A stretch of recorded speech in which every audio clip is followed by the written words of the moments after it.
So here's the thing. When I was a kid, my mother used to say, your purpose in life is to figure out what your purpose is. And that's a complicated conversation to have with a 7-year-old. And so I'd get stressed out, and I'd be like, well, how am I supposed to figure this out? How am I supposed to know what exactly I'm put here to do? And my mother would then sort of backtrack on the statement, and she'd say, well, the upside is every human being happens to have the same purpose.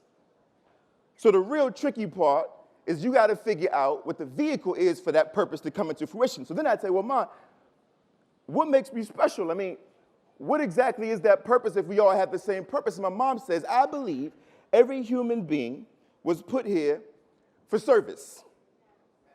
That the purpose for all of us is simply that, service. But the vehicle in which that service comes forth, that's where it gets complicated. Perhaps you're a young basketball player bringing entertainment to young folks and inspiration. Perhaps you're two brothers from the Bronx who prove over and over again that an authentic point of view is golden. Perhaps you're the South Asian women who change the narrative representation on the internet and late night TV. Maybe you're a young black chef who adds a little extra flavor to the world, or a young black fashion designer who adds a little extra flavor to the world.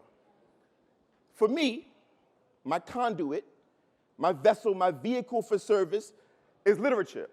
Specifically, literature for young people, and more specifically, literature for and about young people of color. So my toast is for them. But I gotta be clear, not just the ones who are convenient for you to love, not just the ones who are on a college track, not just the ones who are interning in your programs, not just the ones that y'all feel safe around, but the ones who are complex and challenging. The young men and women who are locked in juvenile detention centers, the ones in alternative schools and last chance educational facilities, the ones on the block with their pants sagging, tattoos on their faces, long hair and sneakers, who talk all kinds of ways and you don't understand what they're saying because you have yet to learn to see them. All of them deserve our love. Every single one of them. I am not exceptional, and nor are you, by the way. Right? It's the truth. They sit in your classrooms, they're in your neighborhoods, they're on the basketball team in a local rec center. Everywhere that we're afraid of them, that's where they are. That's where you, the future you are. So even though we're here tonight to celebrate the time 100 next, the truth of the matter is, it don't matter if we're next, if we ain't looking out for the next.